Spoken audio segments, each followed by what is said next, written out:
Welcome to our channel. నేను మీ Prashanth. So మనం ఎంతో కాలం నుంచి వెయిట్ చేస్తున్న ఐటమ్ సాంగ్ అయితే రానే వచ్చేసింది. ఇంతకు అదేంటో కాదు, పుష్ప 2లో ఐటమ్ సాంగ్ కోసం అయితే చాలా మంది ఎవరైతే ఇప్పుడు పుష్ప అభిమానులు ఎవరైతే ఉన్నారో సో వాళ్ళైతే చాలా మంది ఈ సాంగ్ కోసం అయితే వెయిట్ చేస్తూ ఉన్నారు. సో ఫైనల్గా అయితే సాంగ్ అయితే రానే వచ్చేసింది. సో కిసిక్ కిసిక్ అని ఎలా ఉంది సాంగ్ ఏంటి అనేది దీని గురించి పూర్తిగా మాట్లాడేందుకైతే ప్రస్తుతం మనతో పాటు అయితే senior journalist and cine critic Yagnamurthy గారు అయితే ప్రస్తుతం మనతో పాటు అయితే ఉన్నారు. నమస్తే అండి. నమస్తే ప్రశాంత్. సో ఫైనల్గా అయితే ఐటమ్ సాంగ్ అయితే రిలీజ్ అయింది. మన శ్రీలీల నటించిన ఇది సాంగ్ అయితే రిలీజ్ అయింది. ఎలా ఉంది సార్ మరి బయట టాక్ ఎలా ఉంది? కింద కామెంట్స్ చూస్తే మంచి పాజిటివ్ ఉన్నాయి, అదేవిధంగా కొంచెం నెగిటివ్ కూడా వస్తున్నాయి. మరి బయట టాక్ ఎలా ఉంది? సో కామెంట్స్ అనేవి మామూలుగా ట్రోలర్స్ అనేవాళ్ళు రెడీగా ఉంటారు ఎప్పుడు ఏది వచ్చినా కానీ మార్కెట్లో. అది కూడా పెద్ద స్టార్కి సంబంధించినటువంటి ఏ అప్డేట్ వచ్చినా కానీ, ఒక సాంగ్ వచ్చినా లేదా ఒక ట్రైలర్లు కానీ టీజర్ కానీ వచ్చినా ట్రోలర్స్ అనేవాళ్ళు, అది కూడా ఆపోజిట్ హీరోల ఫ్యాన్స్ ఎవరైతే ఉంటారో ఫస్ట్ వాళ్ళు మొదట నెగిటివ్ ప్రచారం మొదలు పెట్టేస్తారు. సో మనం గతంలో చూస్తే ఊ అంటావా మా పాట కూడా అలాగే అనిపించింది. చాలామందికి మొదట్లో ఆ పాట ఏంది ఇలా ఉంది, అసలు మనం ఎక్స్పెక్ట్ చేసింది ఇది కాదు కదా అని వినిపించింది మొదట్లో. కాకపోతే నెమ్మదిగా స్లో పాయిజన్ మాదిరిగా అది పెద్ద హిట్ అయి కూర్చుంది. సో ఇప్పుడు ఇది కూడా చూసినప్పుడు కూడా ఫస్ట్ ఒకసారి విన్న వాళ్ళకి ఎక్కువ ఇంపాక్ట్ కలగకపోవచ్చు. ఇది మనం ఎక్స్పెక్ట్ చేసిన రేంజ్లో లేదే, ఊ అంటావా సాంగ్ రేంజ్లో లేదే అన్నట్టుగా అనిపించింది. ఈ కిసిక్ సాంగ్ని నిన్న చెన్నైలో జరిగినటువంటి ఈవెంట్లో రిలీజ్ చేశారు. శ్రీలీల అందులో యాక్ట్ చేసింది, మీరు చెప్పినట్టుగా అందులో డ్యాన్స్ చేసింది. సో అప్పుడు ఫస్ట్ దాంట్లో ఎట్లయితే సమంత చేసిందో సో ఇందులో శ్రీలీల. సో మనకు తెలుసు ఈ పాట కోసం మొదట్లో వేరే వేరే వాళ్ళ పేర్లు వినిపించాయి. అందులో ప్రధానంగా శ్రద్ధా కపూర్ చేయబోతుందని, తర్వాత ఆమె డ్రాప్ అయిపోయింది. ఈవెన్ మళ్ళీ సమంతానే ఈ పాట కూడా చేస్తుందని కూడా వార్తలు వచ్చాయి. బట్ ఆమె కూడా కాకుండా చివరికి యంగ్ సెన్సేషన్ అటువంటి శ్రీలీల చేసింది. సో శ్రీలీల మంచి డ్యాన్సర్. సో నాకు తెలిసి ఇప్పుడు ఉన్నటువంటి తెలుగు హీరోయిన్లు ఎవరైతే ఉన్నారో, అంటే తెలుగు హీరోయిన్ మీన్స్ తెలుగులో యాక్ట్ చేస్తున్నటువంటి హీరోయిన్లు ఎవరైతే ఉన్నారో వాళ్ళందరిలో కూడా డ్యాన్సింగ్ విషయంలో లైవ్ వైర్ అంటే శ్రీలీల పేరే చెప్పాలి. సో అంత ఫాస్ట్గా చేయగలదు, అంతే గ్రేస్తో కూడా చేయగలదు డ్యాన్స్ అనేది. సో ఈ పాట మనం వచ్చింది, లిరికల్ వీడియో వచ్చింది, అంటే ఫుల్ వీడియో సాంగ్ కాదు, లిరికల్ వీడియో వచ్చింది. అందులో ఒకటి రెండు హుక్ స్టెప్స్ అంటారు కదా, అవి కనిపించినాయి. చంద్రబోసు సాహిత్యం అందించాడు. సో అంటే మనకి తెలిసి దేవిశ్రీ ప్రసాద్, సుకుమార్ ఉంటే చంద్రబోస్ ఖచ్చితంగా లిరిక్ రైటర్గా ఉంటాడు. సో వీళ్ళ ముగ్గురి కాంబినేషన్లో వచ్చే సాంగ్ ఏదైనా సరే ఇప్పటివరకు ఫెయిల్ కాలేదు. సో అదే కోవలో ఇప్పుడు ఈ పాట కూడా కిసిక్ కూడా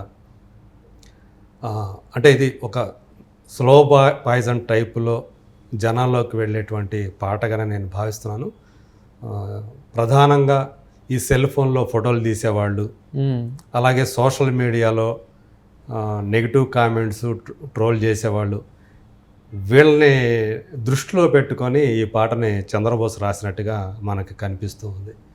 సో మామూలుగా ఫోటో తీయి, కాకపోతే బ్యాడ్ యాంగిల్లో తీయద్దు, సో ఈ టైప్లో అంటే బ్యాడ్ కామెంట్స్ చేయొద్దు, సోషల్ మీడియాని కూడా అలా టార్గెట్ చేసి అంటే నెగిటివ్ ట్రోలర్స్ని, అలాగే సెల్ ఫోన్లో ఇష్టం వచ్చినట్టు ఫోటోలు తీసేవాళ్ళని, అంటే ఎక్కడ అంటే సెలబ్రిటీలు అనేవాళ్ళు ఎక్కడికి వెళ్ళినా లేదా వాళ్ళకి ఏదైనా ఆకర్షణీయంగా కనిపించినా ఫోటోలు తీయడానికి ముందు అందరూ కూడా తయారైపోతున్నారు. ఇవాళ ఈ ప్రస్తుతం ఉన్నటువంటి టెక్నాలజీని అడ్వాంటేజ్గా తీసుకొని రకరకాల యాంగిల్స్లో తీయటం, వాటిని పోస్ట్ చేసేటప్పుడు అంటే ఏవైతే కొంచెం వల్గర్గా అనిపిస్తాయో, అసభ్యంగా అనిపిస్తాయో, అలాంటివి సెక్సీగా అనిపిస్తాయో ఆ టైప్ ఆఫ్ అట్లా చేయటం, అంటే వేరే కోణంలో వాటిని ప్రజెంట్ చేయటం.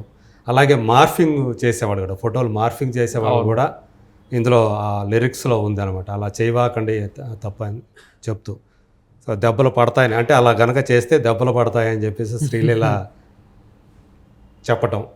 సో సుబ్బలాషిని అని చెప్పేసి ఇప్పుడు ఆమె ఒక రైజింగ్ సింగర్ అనే చెప్పాలి. రీసెంట్గానే ఆమె గోల్డెన్ స్పారో అని చెప్పేసి ఆ సాంగ్ బాగా తమిళ్లో అది చాలా బాగా వైరల్ అయింది.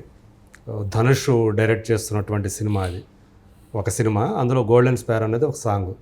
సో ఆ పాట ఆమెకి చాలా మంచి పేరు తీసుకొచ్చింది. అందులోనూ కొంచెం టిపికల్గా ఉంటుంది. అవును. సో ఎవరి వాయిస్తోనూ కూడా పోల్చలేని విధంగా ఆమెదంటూ ఒక సొంత గొంతు. సో అందు గురించే ఆమె చేత ఈ పాటని దేవిశ్రీ ప్రసాద్ పాడించినట్లు అనుకోవాలి మనం. సో దేవిశ్రీ మ్యూజిక్ కూడా సో చాలా బాగా ఉందనే చెప్పాలి ఈ పాట. కాకపోతే ఇక్కడ ఒక విషయం గమనించాల్సింది ఏంటంటే, ఈ ట్రైలర్ రిలీజ్ అయినప్పుడు ఫస్ట్ పుష్ప 2 తెలుగులో కంటే హిందీలో ఎక్కువ వైరల్ అయింది. అది అంటే ఎక్కువ వ్యూయర్షిప్ లభించింది తెలుగు ట్రైలర్ కంటే కూడా. కానీ ఇక్కడ ఈ పాటకు వచ్చేటప్పటికి, ఈ దెబ్బలు పడతాయో సాంగ్, కిసిక్ సాంగ్కి వచ్చేటప్పటికి హిందీ కంటే తెలుగు చాలా ఫార్ అవే ఉందనే చెప్పాలి. చాలా ముందు ఉంది. అంటే ఇది 20 మిలియన్ 2 crores పైనే. అవును, నియర్లీ 20 మిలియన్ అయితే మనం ఇప్పుడు మాట్లాడుకునే టైంకి. సో అది 20 మిలియన్ పైన ఉంటే హిందీ వచ్చేసి 6.3 మిలియనే కనిపిస్తూ ఉంది వ్యూస్. సో అది రకీబ్ ఆలం రాశాడు హిందీ వర్షన్ సంబంధించి. సో అయినప్పటికీ కూడా హిందీలో కూడా నాకు తెలిసి ఇంకా ముందు ఇంకా చాలా ఎక్కువ ఆదరణ అయితే పొందుతా అని చెప్పి నేను అనుకుంటూ ఉన్నాను. సో మొత్తానికి శ్రీలీల, అలాగే శ్రీలీలతో పాటు ఆ స్టెప్స్ వేసినటువంటి పుష్పరాజ్ అలియాస్ అల్లు అర్జున్, సో అది ఆల్రెడీ ఇప్పటికే వాళ్ళిద్దరి యొక్క కెమిస్ట్రీ కూడా చాలా బాగా వర్కౌట్ అవుతుందని చెప్పేసి చెప్పుకుంటూ ఉన్నారు. ఊవంటావా సాంగ్కి ఎవరైతే కొరియోగ్రఫీ చేశారో Bollywood choreographer, senior choreographer Ganesh Acharya. So ఈ సాంగ్ కూడా తనే కొరియోగ్రఫీ చేశాడు. సో ఖచ్చితంగా ఈ పాట ఈ సినిమాకి ఒక అదనపు ఆకర్షణ. అంటే మనం పుష్పాలో చూసుకున్నట్లయితే కనుక ఊ అంటావా మమ్మ, ఊ అంటావా మమ్మ, ఇప్పటికే అది సాంగ్ అనేది ట్రెండింగ్లోనే ఉంది. సో మరి ఈ సాంగ్ కూడా అంత హిట్ అవుతుందా, అంత ట్రెండింగ్లోకి వస్తుందా? అది రాబోయే రోజుల్లోనే మనకు తెలుస్తుంది అంత హిట్ అవుతుందని. అంటే అది కూడా మొదట్లో స్లోగానే వెళ్ళింది, తర్వాత ఆల్మోస్ట్ ఇంకా నాకు తెలిసి కొద్ది రోజుల్లో 500 మిలియన్ వ్యూస్ కూడా సాధిస్తే అవకాశాలు ఉన్నాయి. ఎందుకంటే నాకు తెలిసి కూడా అది 440+ అనుకుంటా, 450 పైనే ఉందనుకుంటా మిలియన్ వ్యూస్ వచ్చినాయి. సో అంత పెద్ద హిట్ అయింది ఆ సాంగ్. సో ఇది రాబోయే రోజులు అంటే ఇంకా నియర్లీ 10 days ఉంది కాబట్టి రిలీజ్ టైంకి, ఆ టైంకి ఖచ్చితంగా ఇంకా ఇప్పుడు ఏదైతే ఉందో దానికి ఇంకా 3-4 times కూడా ఎక్కువ వ్యూయర్షిప్ వస్తుందని చెప్పేసి మనం ఎక్స్పెక్ట్ చేయొచ్చు. మొత్తానికి ఈ పాట నేను అనుకోనే దాన్ని బట్టి మాత్రం సినిమాకి మాత్రం ఒక ఖచ్చితంగా ప్లస్ అవుతుందని అనుకుంటున్నాను. సో వాళ్ళిద్దరి యొక్క కాంబినేషన్, శ్రీలీల చెప్పేదాని ప్రకారం కూడా సో ఈ పాటకి యాక్ట్ చేయటం అనేది తన అదృష్టంగా భావిస్తున్నానని చెప్పేసి తను కూడా చెప్పింది. అలాగే ఈయన కూడా చాలా, ఆమె డ్యాన్స్ గురించి అల్లు అర్జున్ కూడా చాలా బాగా చెప్పాడు. సో మొత్తానికి ఈ సినిమా సంబంధించి, పుష్ప 2 సినిమా సంబంధించి ఈ కిసిక్ సాంగ్ ఒక యాడెడ్ ఫ్లేవర్ లాంటిదేనని చెప్పేసి మనం అనుకోవచ్చు. ఇంకా 10 రోజుల్లో సినిమా వస్తూ ఉంది. ఇంకెలా ఉంటుందో పుష్ప మ్యానియా అయితే ఇప్పటికే మనం చూస్తూ ఉన్నాము. కాకపోతే నేను అనుకోవడం ఏంటంటే ఒక 4-5 రోజులు క్రితంతో పోల్చుకుంటే ఎందుకనో కొంచెం ఆ మ్యానియా ప్రభావం కాస్త తక్కువగా కనిపిస్తుంది. అంటే కొంచెం చల్లబడినట్టు అనిపిస్తుంది. ఒక 4-5 రోజులు, ఇంకా చెప్పాలంటే వారం ముందు వరకు అయితే విపరీతమైనటువంటి క్రేజు. అవును. సో ఆ మ్యానియా అనేది దేశవ్యాప్తంగా బాగా ఎక్కువగా కనిపించింది. కొంచెం ఎందుకు ఆ వేడి కొంచెం తగ్గినట్టు అనిపిస్తుంది. మళ్ళీ దగ్గరకు వస్తే, ఆ రిలీజ్ డేట్ కనుక దగ్గరకు వస్తే మళ్ళీ ఆ మ్యానియా ఏంటి అనేది మళ్ళీ మనకి చూడొచ్చు మనం. ఈవెన్ నార్త్ అమెరికాలో ఏదైతే టికెట్ సేల్స్ ఉన్నాయో అవి కూడా ఇంకా వేగం పుంజుకోవాల్సిన అవసరం ఉందని చెప్పేసి ట్రేడ్ వర్గాల వాళ్ళు చెప్తున్నటువంటి మాట. సో మొత్తానికి దాని టార్గెట్ అయితే RRR ఏదైతే ఉందో వరల్డ్ వైడ్గా 225 crores ఒక ఓపెనింగ్ డే రోజు వరల్డ్ వైడ్గా. అదే హిందీ వర్షన్కి సంబంధించి కూడా 50 65 అంటే 50 ఏమో బాహుబలి 2, 65 వచ్చేసి జవాన్. ఇప్పటివరకు హిందీ వర్షన్కి సంబంధించి హయ్యెస్ట్ కలెక్షన్ తీసుకొచ్చింది, ఓపెనింగ్ కలెక్షన్ జవాన్ 65. మరి పుష్ప 2 దాన్ని రీచ్ అవుతుందా లేదా బాహుబలి 2 రికార్డ్ని అయితే దాటేస్తుందని చెప్పేసి నమ్ముతూ ఉన్నారు అందరూ కూడా, విశ్లేషకులు అందరూ కూడా. మరి చూద్దాం 10 రోజుల్లో మన ముందు ఏ అద్భుతం ఆవిష్కరించబోతుందో చూద్దాం. So thank you sir. Thank you.